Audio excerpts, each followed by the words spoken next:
Hello দোস্ত, নমস্কার। উত্তম রিয়াকশনের আরেকটি রিয়াকশন ভিডিওতে আপনাদের সবাইকে স্বাগতম। আমি উত্তম। দোস্ত, আজ আমি আপনাদের সাথে যে ভিডিওটি দেখব আর যে ভিডিওতে আজ আমি রিয়াকশন দিতে যাচ্ছি, সেই ভিডিওটি নেওয়া হয়েছে ক্যাটালিস্ট রেকর্ডস চ্যানেল থেকে। আর ভিডিওর টাইটেল হচ্ছে PM Modi to create history in US will be the first Indian PM to address US Congress to his Pak react। আর ভিডিওটি শুরু করার আগে যেসব বন্ধুরা চ্যানেলে নতুন তাদেরকে অনুরোধ করছি চ্যানেলটি সাবস্ক্রাইব করে আমার পাশে থাকার জন্য বেল আইকন অন করে অল করে রাখবেন নেক্সট রিয়াকশন ভিডিওর নোটিফিকেশান পাওয়ার জন্য। অলরেডি যেসব বন্ধুরা চ্যানেলটি সাবস্ক্রাইব করে আমাকে সাপোর্ট করেছেন তাদের প্রতি রইল অসংখ্য ধন্যবাদ। ভিডিওটা ভালো লাগলে একটা লাইক দিয়ে শেয়ার করে আপনার বন্ধুদের দেখার সুযোগ করে দিতে পারেন। কমেন্ট সেকশনে লিখে অবশ্যই জানাতে পারেন আপনারা কোন ধরনের ভিডিওতে রিয়াকশান চান, আমি চেষ্টা করব সেই ভিডিওতে রিয়াকশান দেওয়ার। তাহলে চলুন বন্ধুরা আগে ভিডিওটা দেখি। Now start. कमेंट नहीं कर सकता, इतना मैं करना चाहूँगा। अगर वो हमसे कंपेयर किया जाए तो वो हमसे काफ़ी बेहतर है, बहुत ज़्यादा आगे। कंपैरिजन है वैसे हमारा? कंपैरिजन मेरे ख्याल में भी तो एग्जिस्ट नहीं करता। नरेंद्र मोदी के दौर हुकूमत में सबसे ज़्यादा डेवलपमेंट देखने में आई है, क्या आप भी उन्हें लीडर मानते हैं? जी देखें, मैं उन्हें विजनरी ज़रूर मानता हूँ। ठीक है। दूसरी बात ये कि अब देखें, जब ये रतन टाटा ने एक इजाज़त मांगी थी कि हमें अपना प्लांट एक्सपेंड करना है, तो बहुत सारी स्टेट्स ने रिफ्यूज़ कर दिया। Modi was chief minister of Gujarat and he said आपको क्या चाहिए, just come with us. 600 acres of land उन्होंने उसी वक्त उनको अलॉट की और हर किस्म की ब्यूरोक्रेटिक हर्डल्स को पीछे कर दिया। प्राइम मिनिस्टर नरेंद्र मोदी, उन्होंने हिस्ट्री क्रिएट कर दी है। यूएस कांग्रेस के अंदर जो है वो सेकंड टाइम एड्रेस करने जा रहे हैं 22 जून को। बहैसियत पाकिस्तानी किस तरीके से देखते हैं आप? वो तो अपने कंट्री के लिए काफ़ी ज़्यादा कोशिश कर रहे हैं कि जितना ज़्यादा बेटर हो सके उन्हें ज़्यादा लेके जाएंगे। आपने पिछले दिनों में देखा होगा कि उन्होंने इंडियन करेंसी में ट्रेड कर रहे हैं अपनी, कि इंडियन करेंसी में काफ़ी ज़्यादा उन्होंने कहा कि अपनी करेंसी में ट्रेड करें। लेकिन हमारे पाकिस्तानी पॉलिटिशियन जो हैं वो सिर्फ अपने बारे में सोच रहे हैं, अपने पेट के बारे में। वो ये नहीं सोच रहे कि पाकिस्तान अवाम के साथ क्या बीत रही है, क्या चल रहा है, क्या नहीं है। अपने क्राइसिस चल रहे हैं इनके। ये जो मियाँ साहब हैं, पिछले दिनों लो जी उनके साथ लड़ाई होगी, उन्हें झगड़ा हो गया, लो जी ये मसला बन गया। इन्होंने अपने राइवल्स स्टार्ट किए हुई हैं। PM इमरान खान साहब जब आए तो इन्होंने जनाब मियाँ साहब के ऊपर केस स्टार्ट कर दिए। मियाँ साहब लोगों का शहबाज शरीफ साहब, इन्होंने PTI को, ठीक है। फिर अब जब जैसे PDM आ रही है, अब इकट्ठी हुई, इन्होंने कहा कि हम इकट्ठे ये चोर सारे हम मुल्क के लिए अच्छा करेंगे। लेकिन क्या अच्छा किया इन्होंने अभी तक, क्या कर क्या रहे हैं? तरक्की भारत ने नरेंद्र मोदी के दौर हुकूमत में की है, क्या आप भी उन्हें लीडर मानते हैं? जी बिल्कुल, मैं वाकई इस वक्त जो उन्हें कर रहे हैं एक कंट्री अपने के लिए, उन्हें मैं वाकई लीडर मानता हूँ। क्योंकि एक लीडर ही अपने आगे लेकर कंट्री को चल रहा है कि हमारे इतने पिछले 75-70 सालों में हमने क्या किया, कितना कुछ हासिल किया अपने लिए, आवाम के लिए क्या किया है। सिर्फ रोड्स बनाने के अलावा हमने क्या किया? कोई यूनिवर्सिटी बनाई है न्यू, कि न्यू हॉस्पिटल बने हैं, क्या बने हैं, कहाँ तक बने हैं? एजुकेशन सिस्टम हमारा कहाँ तक पहुँचा है? हमारे इस वक्त तकरीबन 70 to 80% जो पढ़े लिखे नौजवान हैं, ठीक है, उन्हें जॉब्स ही नहीं मिल रही, क्या करें वहाँ पे इस वक्त जॉब? अगर देखा जाए तो कितना आगे निकल गया भारत? सर भारत पाकिस्तान तो अभी तक मेरे ख्याल में अगले 10 से 20 सालों में भारत के साथ ना मिले, जिस स्पीड से हम तरक्की कर रहे हैं। जी अगले 10-20 साल में पाकिस्तान उसके साथ नहीं मिल सकता, बहुत मुश्किल है। जिस स्पीड ये चले हुए हैं, सिर्फ अपने बारे में सोचते रहेंगे हमारे पॉलिटिशियंस, तो क्या करेंगे हम? दोस्तों, পাকিস্তানের এই ভাই বলছে 10 থেকে 20 বছর পিছনে পড়েছে পাকিস্তান ভারতের থেকে। আমি বলছি ভারতের থেকে পাকিস্তান মিনিমাম 60 বছর পিছনে পড়ে গেছে। আগামী 50 থেকে 60 বছরের মধ্যেও পাকিস্তান ভারতকে বিট করতে পারবে না। তার কারণ বর্তমান সময় ভারতের যে ইকোনমি 3.5 ট্রিলিয়ন। আগামী 2030 সাল পর্যন্ত ভারত দুনিয়ার তৃতীয় অর্থনৈতিক দেশ হয়ে, তাহলে বুঝুন পাকিস্তান কিভাবে ইন্ডিয়াকে বিট করতে পারবে। ऐसे चलते रहना तो हमने जितने अभी गुर्बत हो चुकी है मुल्क में, तो अगले 10 साल में इससे मेरे ख्याल में मजीद खाने के लिए भी आपको सोचना पड़ेगा कि एक टाइम खाएं, दूसरे टाइम के लिए बचा लें, ना ही खाएं तो बेहतर है। शहबाज शरीफ साहब को नहीं एड्रेस के लिए बुलाया गया वहाँ पे, नरेंद्र मोदी को दूसरी दफ़ा बुला लिया गया यूएस कांग्रेस में, पाकिस्तानी प्राइम मिनिस्टर को क्यों नहीं इनवाइट किया गया? सर पाकिस्तानी प्राइम मिनिस्टर सिर्फ अब क्या कर क्या रहे हैं मुल्क में?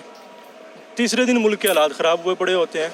किसी ने रैली निकाली है, इधर से आर्मी को निकाल दिया, इधर पुलिस वालों के रेंजर्स को कह दी जाए जी रैली को ख़त्म करें, लोगों को मारना पीटना स्टार्ट कर दिया। तो ये अगर ये करते रहेंगे तो इन्हें वहाँ कौन बुलाएगा? अवाम कितनी तंग है इन चीज़ों से? अवाम तो सारी इतनी ज़्यादा तंग है कि इन्हें मिल जाए तो इन्हें मर्डर करने तक पहुँच जाएँ। लेकिन सर यहाँ के लोगों को अभी भी पॉलिटिशियंस यही बताते हैं कि इंडिया में मुसलमान बड़े तंग हैं, वहाँ पे बड़ी गुर्बत है और बड़े हालात ख़राब हैं। क्या सिर्फ खून को गरमाया जाता है, उकसाया जाता है, या हकीकत भी वैसे? सर ये कुछ सियासत भी है, लेकिन हाँ कुछ हकीकत भी है वहाँ पे। ठीक है, जैसे हम लोग कहते हैं कि जहाँ पे गुलाब होंगे वहाँ पे कांटे भी साथ होंगे। ठीक है। ठीक है, खुशबू आने तो बदबू भी साथ है, गुलाब है तो साथ कांटे, ज़ाहिर बात है होने ही होने। वहाँ पे मुसलमान तंग हैं? जी होंगे, ज़रूरी हैं। काफ़ी ज़्यादा सोशल मीडिया के ऊपर अगर आप देखें ना तो वहाँ पे है मतलब क्राइसिस, लेकिन वो पाकिस्तान में भी आप देखें ना। सर आपको पता है वहाँ पे मुसलमानों की तादाद पाकिस्तान से भी ज़्यादा है। जी बिल्कुल है। लेकिन आज तक कोई ऐसी खबर सुनने में नहीं आई कि वहाँ के किसी मुसलमान ने अपील की हो कि मैं पाकिस्तान जाना चाहता हूँ। बिल्कुल, क्यों आए पाकिस्तान में? यहाँ पे है क्या? यहाँ पाकिस्तानी जो बाहर जा रहे हैं, ठीक है, पाकिस्तान तो एक लायक ऐसा हमारे लिए ग्रेवी यार्ड बना हुआ है बड़े लोगों के लिए। सिर्फ बाकी बिजनेस करना है, आउट ऑफ कंट्री करना है, जो भी करना है, हेल्थ के लिए चेकअप कराना है, हमें आउट ऑफ कंट्री जाना पड़ना है। ठीक है, जब मरना है तो दफन जी हमें पाकिस्तान में ही करें। ये तो कब्रिस्तान है उनके लिए, तो सिर्फ कब्रिस्तान बनाए नहीं, कब्रों को भरते रहें। बाकी जो भी काम है हमारा वो सारा आउट ऑफ कंट्री हमने करना है। एजुकेशन है अच्छे जो एक मतलब पे कर सकते हैं वो अपने बच्चों को आउट ऑफ कंट्री एजुकेशन के लिए भेज रहे हैं।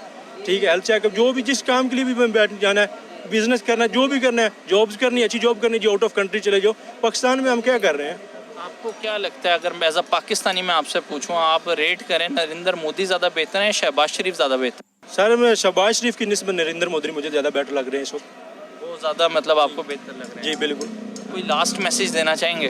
सर लास्ट मैसेज यही है कि हमें पॉलिटिशियंस को हमारी आवाम के बारे में सोचना चाहिए, हमारे बारे में सोचना कि एजुकेशन सिस्टम के बारे में सोचना कितना हमारा बेटर है, इस बारे में सोचना चाहिए।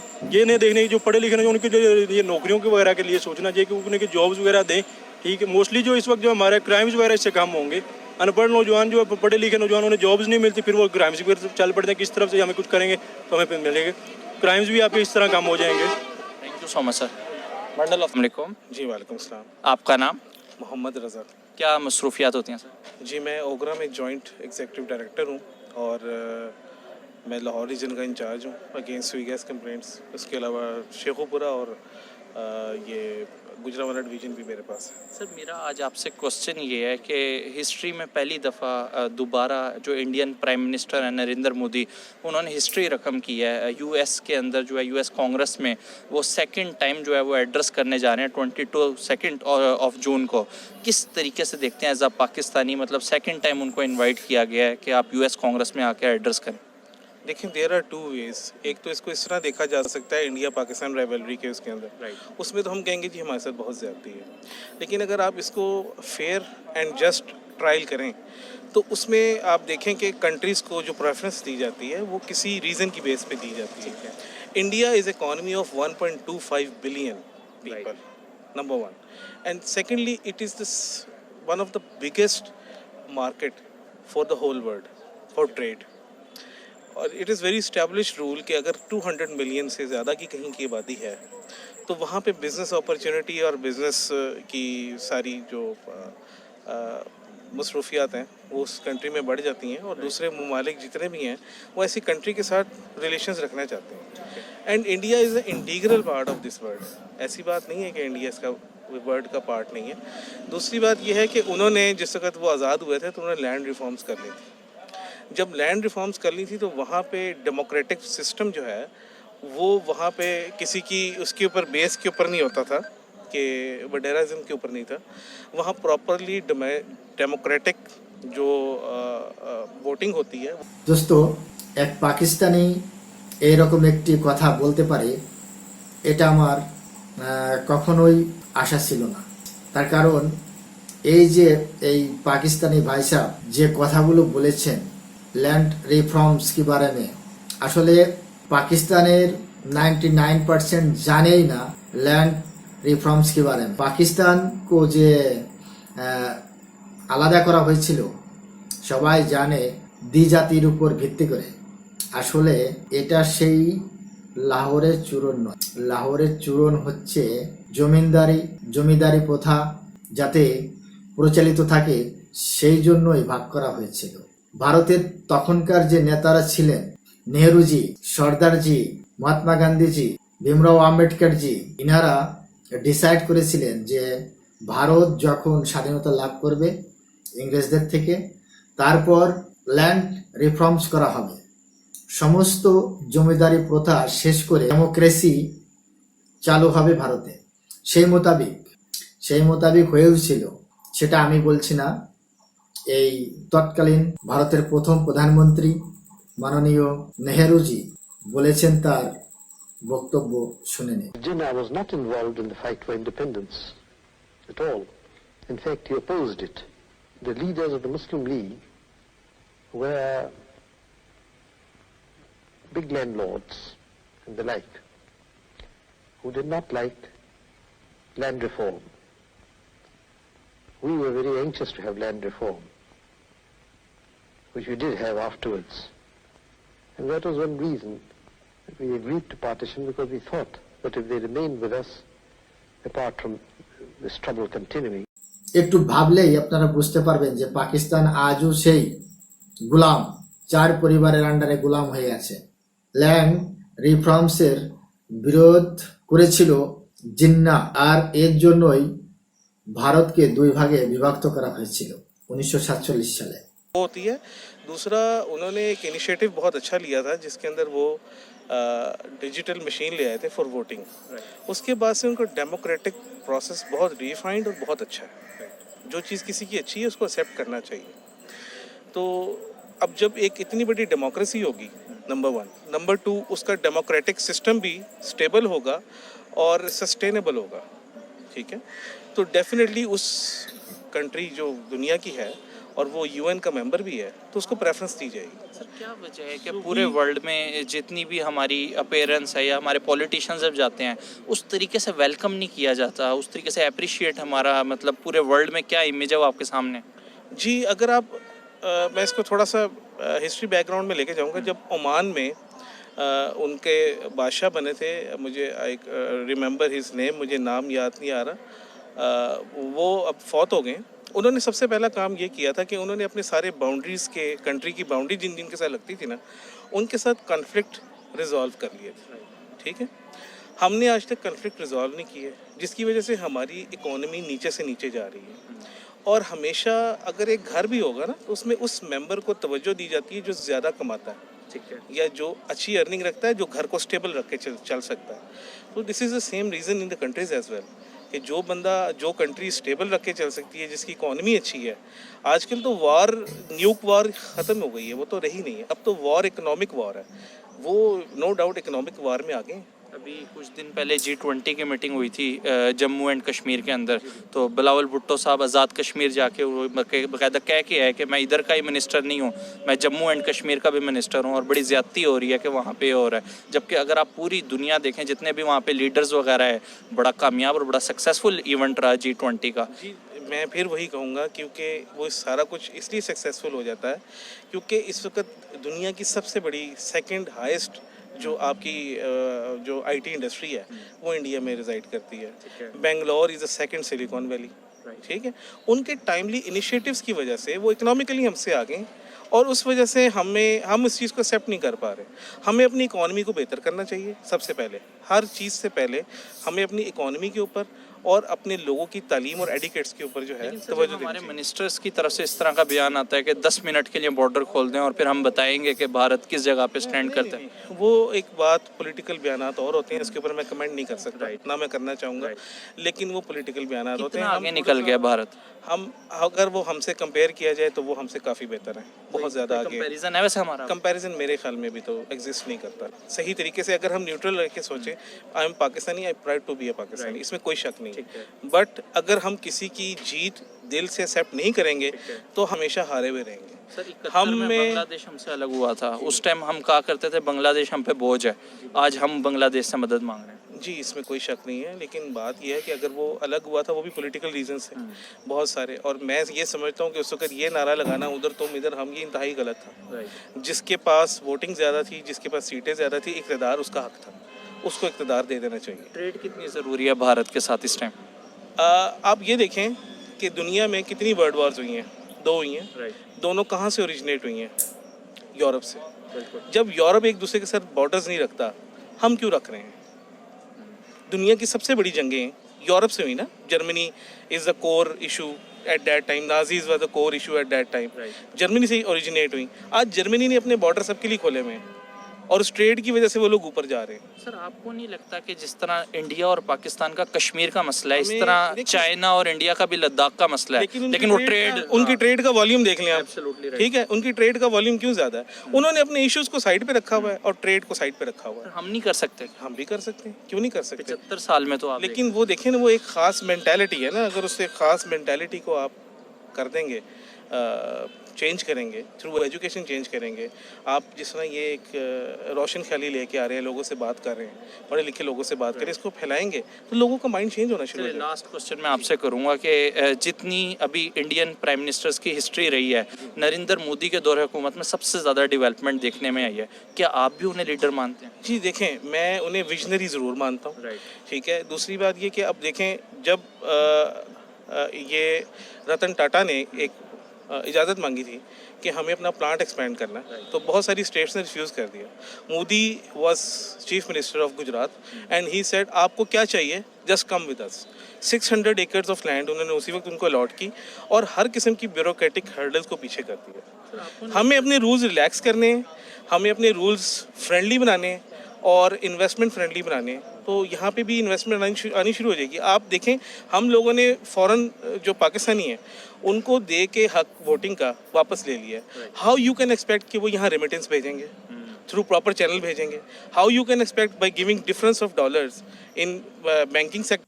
দোস্তো ভিডিও এখানেই শেষ হয়েছে। আর এই ভাই সাহেব যে ওপিনিয়ন রেখেছেন ভারত সম্পর্কে, আসলে পাকিস্তানে এই ধরনের মানুষ খুঁজে পাওয়া যায় না। তার কারণ 99% মানুষ জাহিল, অশিক্ষিত, গাধা।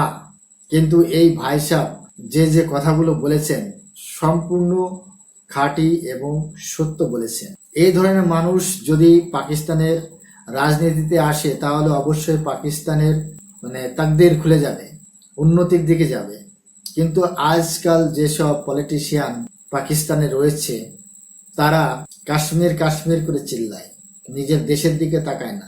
নিজের দেশ কোথায় গিয়েছে 1947 সালের পরের থেকে একবার সেদিকে ফিরে তাকাচ্ছে না পাকিস্তানের রাজনৈতিক দল, পাকিস্তানের যে প্রভাবশালী ব্যক্তি তারা। এ ভাই সাহেব বলেছেন যে ইউরোপিয়ান ইউনিয়ন যে ওদের যে একটা open boundary, open border, passport লাগে না, ট্রেড ফ্রি। আমি এখানে বলতে চাই যে জার্মানির থেকেই উৎপত্তি হয়েছিল দুইবার বিশ্বযুদ্ধের। তো ওদের কিন্তু ধর্ম নিয়ে কোনো যুদ্ধ হয়নি আজ পর্যন্ত। তো ওদের ব্যাপারটা আলাদা।